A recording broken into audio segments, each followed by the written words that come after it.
Here's Slay or Nay, the show where we bring you raw gameplay and our first impressions of the latest releases. And today, we're talking about the Midnight Walk. Many of humanity's defining achievements started with fire. It warmed our homes, fed our families, launched us into the stars, and gathered us in circles to share stories. Creativity speaks in the tongue of flame, and every act of inspiration starts with a spark. This thought kept flickering in the back of my mind as I played The Midnight Walk, a haunting puzzle horror game brought to life with eerie, stop-motion animation that feels like something pulled straight from Tim Burton's personal sketchbook. But this isn't just visual flair. This is storytelling through texture. Developed by Moonhood Studios, The Midnight Walk doesn't treat fire merely as light. It's a force. It burns. It consumes. And a match, beautiful, delicate, can guide you through the dark or destroy everything if struck in the wrong place at the wrong time. On the surface, it's a simple game, but its soul runs deep. And as I wandered through its somber, surreal world, I wasn't just playing. I was participating in a quiet ceremony of grief, wonder, and resilience. You begin the game already broken. Your character, known only as the Burned One, rises from a grave in a world that forgot the sun. You're gifted borrowed eyes and ears, literally taken from another creature, just so you can see and hear. You don't know what you're supposed to do. There are no flashy markers or clear goals. Your first instinct is survival, because this world doesn't want you here. Night never lifts. Shadows stretch endlessly. And crawling within those shadows are creatures, crawlers, limbed abominations with jerky, stuttering movements. They don't walk. They lurch. They drag. And when they find you, you run. You hide in wardrobes. You close your eyes to erase doors. You strike matches not just to see, but to exist. The mechanics are deceptively minimal. Light a candle to solve a puzzle, or light your way through a corridor that wasn't there before. Wardrobes serve as hiding spots, yes, but also as portals to other spaces. You even get a match gun, a tool that lets you manipulate fire from afar. But the most powerful mechanic? Closing your eyes. Do it after looking at something, and reality might shift when you open them again. The game constantly toys with perception, showing you one version of the world, then taking it away. Sometimes subtly, sometimes violently. It's a puzzle game, but the real puzzle is the world itself. Then comes Popboy, a tiny, sentient piece of ceramic, alive and trembling, cradling fire within his body. He's the single warm thing in a world that wants to extinguish everything. At first, he fears you. And who can blame him? The world is cruel, the night devours. And monsters love the taste of flame. But with time, if you earn it, Popboy trusts you. You feed him, you protect him. And somewhere along the way, he stops being a mechanic or objective. He becomes your friend. Your duty is to lead him to Moon Mountain, a place whispered about as a final hope. A place that might restore the balance or at least offer a brief flicker of change. Along the journey, you'll find other Popboys, shattered, burnt, abandoned. You'll realize this has all happened before, and will again, because the Midnight Walk is about cycles, destruction, grief, rebirth, repeat. And through it all, Popboy walks behind you, sometimes beside you, sometimes ahead. And if he gets too far, if he disappears around a corner, you panic. Not because of the game, because you care. That's powerful.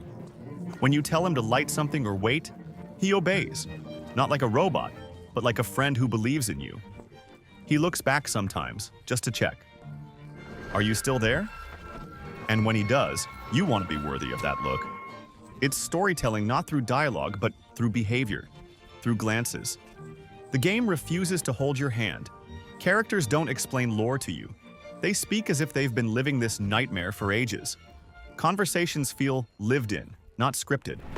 Sometimes you don't understand what they're saying. That's intentional. Clarity comes slowly, through exploration.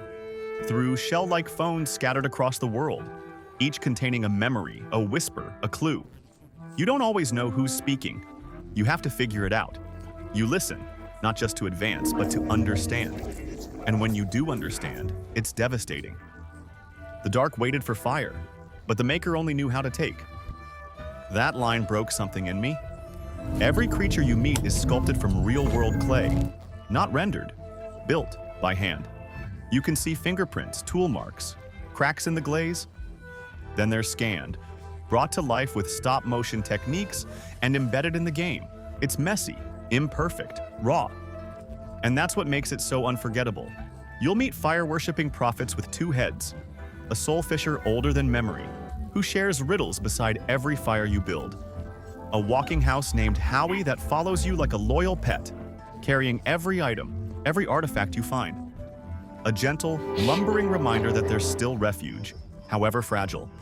There's a town made only of heads, each one filled with regret, a monster mourning the end of its species, a girl who lights matches because she misses the stars. These aren't background details, they're wounds. Some of them you heal, others you just witness. And sometimes that's enough. The game's not without flaws. Movement can feel rigid. Some chase sequences drag. Invisible barriers occasionally break immersion. And yes, one of the stories, The Craftsman's Heart, doesn't land as hard as the others. It's told to you rather than experienced. But even the weaker parts carry emotional weight. Because the Midnight Walk is never trying to entertain. It's trying to reach you. And sometimes, even a flawed voice can whisper truth. Let's talk about the sound design. It's not loud. It doesn't rely on jump scares. Instead, it listens with you. A wind that almost sounds like breathing. A floorboard that creaks just once. A distant hum you think might be music. When the soundtrack does rise, it does so like a memory resurfacing. Software beautiful? Painful? It's the kind of music that lingers even after the screen fades to black. I could go on about the visuals, the way trees twist like morning hands, the way the moon never rises, the glow of Popboy in a corridor of ash, or how lighting a match isn't just a mechanic, it's an act of rebellion. But here's what matters. By the time I reached the end, I wasn't trying to win. I just wanted Popboy to make it. I wanted him to live. I didn't want answers. I wanted him to be safe. And when that's what a game makes you feel, you know it's doing something rare. There are two endings. One will break you, the other will stay with you. Neither gives closure, but both reflect something true. That stories don't always end clean. That meaning doesn't come wrapped in bows. That sometimes the best you can do is walk forward.